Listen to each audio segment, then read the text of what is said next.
दोस्तों, आपने feel good hormone शब्द तो जरूर सुना होगा और ज्यादातर लोगों के लिए डोपामाइन शब्द भी कोई नया नहीं होगा। ये एक तरह का फील गुड हार्मोन ही है। अब जिन चीजों के साथ गुड लगा हो उनकी कमी के बारे में सोचना भी दूर की बात लगती है, या फिर ये कि यही डोपामाइन आप में टालम टोल की आदत बनाए रखकर आपकी प्रोडक्टिविटी को कम कर रहा है। जब हम इस वीडियो के लिए रिसर्च कर रहे थे तो हमें भी काफी हैरानी की बातें पता चली जो आज हम आपके साथ शेयर कर रहे हैं। तो इस वीडियो को आखिर तक जरूर देखिए ताकि आपको भी जाने अनजाने में की जा रही अपनी गलतियां समझ आएं और आप भी इनको दूर करके सफलता की राह पर दुगनी तेजी से आगे बढ़ सकें। लेकिन वीडियो में आगे बढ़ने से पहले आप हमारे चैनल को सब्सक्राइब करके बेल आइकन जरूर प्रेस कर लीजिए ताकि ऐसे ही नॉलेजेबल और इंटरेस्टिंग वीडियोस आप तक पहुंचते रहें। चलिए सबसे पहले ये समझते हैं कि डोपामाइन आखिर है क्या और ये हम पर किस तरह से असर डालता है। डोपामाइन एक तरह का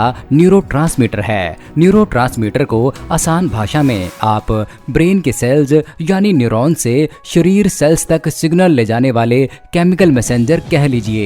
जब भी हम कुछ मनपसंद या खुशी देने वाला काम करते हैं तो हमारा ब्रेन डोपामाइन रिलीज करता है, जैसे मनपसंद खाना, म्यूजिक, फिल्म या फिर यूं ही सोफे पर पड़े रहकर सोशल मीडिया चलाते रहना। इसका बड़ा लेवल हमारे ब्रेन को ये इशारा करता है कि हमें किसी काम को करके खुशी मिली। इस वजह से इसे प्लेजर हार्मोन भी कहा जाता है। एक्सरसाइज करके भी डोपामाइन रिलीज होने की वजह से ही मूड फ्रेश हो जाता है। हालांकि इसका ज्यादा बड़ा रोल आपको मोटिवेट करने में होता है। यानी अगर आपने कोई गोल बनाया है तो डोपामाइन का बढ़ा हुआ लेवल उसे अचीव करने के लिए आपका साथ देगा। ये बात साइंस ने साबित भी कर दिखाई है, लेकिन हम लोग बस इसे खुशी या आनंद के साथ जोड़कर ब्रेन को ये यकीन दिला देते हैं कि इसका मेन रोल एक प्लेजर हार्मोन की तरह ही है। पर जो भी हो, इसके फायदे से इनकार नहीं किया जा सकता। इसलिए आपने अक्सर ऐसे आर्टिकल या वीडियोस देखे होंगे जो डोपामाइन बढ़ाने की बात करते हैं। इसलिए वीडियो के टाइटल से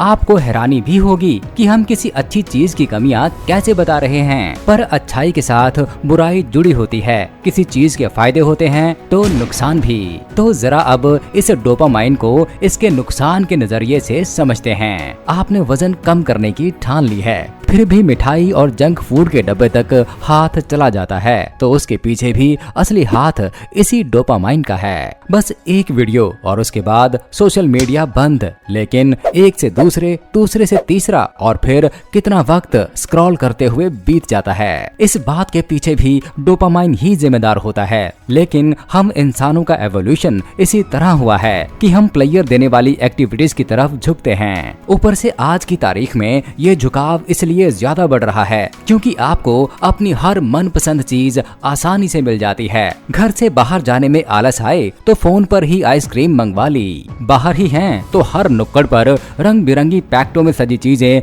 खरीद कर खा सकते हैं। कैश ना हो तो ऑनलाइन पेमेंट हो जाएगी। मूवी देखने के लिए भी कहीं नहीं जाना।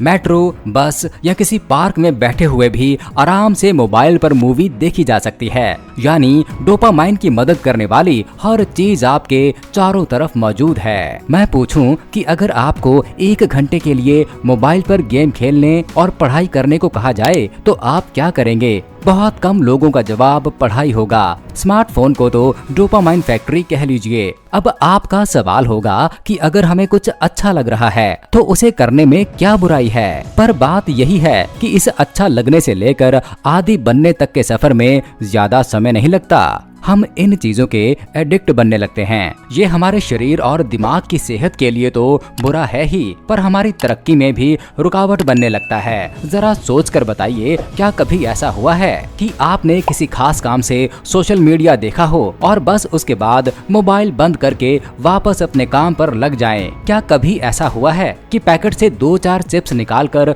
मुंह का जायका बदलकर आपने पैकेट रख दिया हो? बस एक और, ये लास्ट है, बस ये वाला चिप्स खा लूं फिर पैकेट रख दूंगा। हम बस यही करते रह जाते हैं। यानी आप ये कह लीजिए कि आप डोपामाइन की कठपुतली बने हुए हैं। और मजे की बात यह है कि आपको इसका पता भी नहीं होगा। इस गिनती में खाना और सोशल मीडिया के अलावा शॉपिंग, सुबह देर तक सोना, चाय, कॉफी, आइसक्रीम या हर तरह की लत या वो काम शामिल हो सकता है जो आप खुद को खुश करने या प्लेजर देने की नीयत से कर रहे हैं। पहले तो हम थोड़े से डोपामाइन रिलीज से ही खुश हो जाते हैं, आगे चलकर इसकी टॉलरेंस बढ़ती है तो खुशी देने के लिए ज्यादा से ज्यादा डोपामाइन की जरूरत पड़ने लगती है और हमारी लत भी पक्की होती चली जाती है, यानी जड़ें मजबूत होने लगती हैं। तो दोस्तों, हमने परेशानी को तो अच्छी तरह समझ लिया, अब देखते हैं कि इसे हल कैसे करना है। वीडियो के इस हिस्से को ध्यान से देखिएगा। यानी ये ठान लीजिए कि चाहे मिठाइयाँ, स्नैक्स और सोशल मीडिया जैसी कोई भी लत मुझे कितनी भी आवाजें देती रहे, मुझे इनसे दूरी बनाकर रखनी है तो रखनी है। लेकिन ये भी फैक्ट है कि आज के जमाने में इनसे दोस्ती तोड़कर नहीं जी सकते। तो शुरुआत एक दिन के ब्रेकअप से कीजिए, यानी हफ्ते का कोई एक दिन जब मैं इन चीजों से दूर रहूंगा। ये आपका छुट्टी वाला दिन हो तो बहुत ही अच्छा है, क्योंकि बाकी दिन तो ना चाहते हुए भी आपको बाहर खाना या जंक फूड खाना पड़ जाता होगा, या फिर ऑफिस के ब्रेक में खुद को रिफ्रेश करने के लिए रील्स वगैरह देख लेते होंगे। छुट्टी वाले दिन खुद को रिफ्रेश करने के लिए पार्क या जिम चले जाइए, कुछ नहीं तो घर की साफ सफाई कर लीजिए, कोई हेल्दी खाना बना लीजिए। यानी अपना ध्यान बांटने के रास्ते तो बहुत हैं। धीरे धीरे करके एक दिन से बढ़कर 2 दिन, फिर 3 दिन, इस तरह आगे आते जाइए। आपको विड्रॉल सिम्टम्स हो सकते हैं, पर अपना ध्यान बांटते रहिए। आप मेडिटेशन की मदद ले सकते हैं, ये आपको और भी बहुत से फायदे देगा। हम ये भी सजेस्ट करेंगे कि आप अपनी प्रोग्रेस को नोट करते जाइए,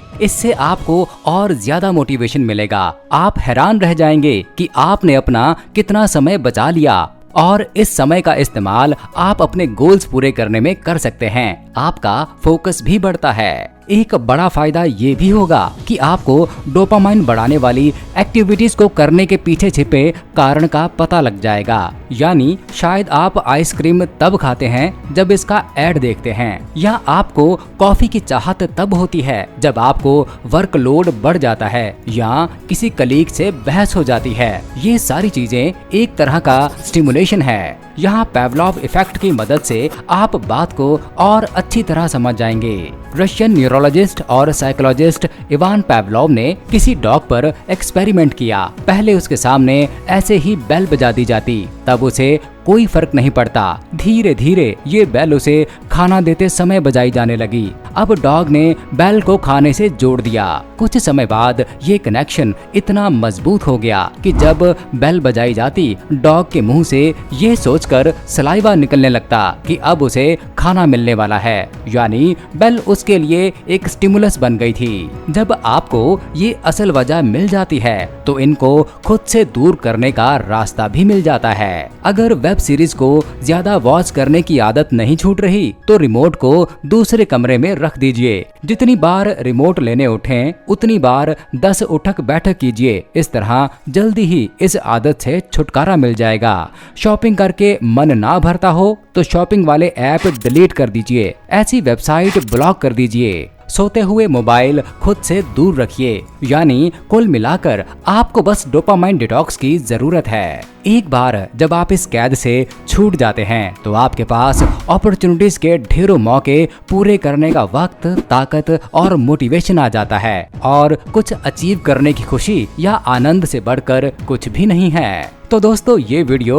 आपको कैसा लगा? अपने रिव्यू कमेंट सेक्शन में जरूर शेयर करिए। अगर किसी खास टॉपिक पर जानकारी चाहते हो तो भी बताइए, हम आप तक वीडियो लेकर आएंगे। अगर हमारा काम अच्छा लगे तो चैनल को सब्सक्राइब कर लीजिए और वीडियो को ज्यादा से ज्यादा लाइक और शेयर कीजिए। आखिर आपके अच्छे रिस्पांस हमारे लिए भी फील गुड का काम करते हैं। तो आपसे अगले वीडियो में मुलाकात होगी, तब तक टेक केयर।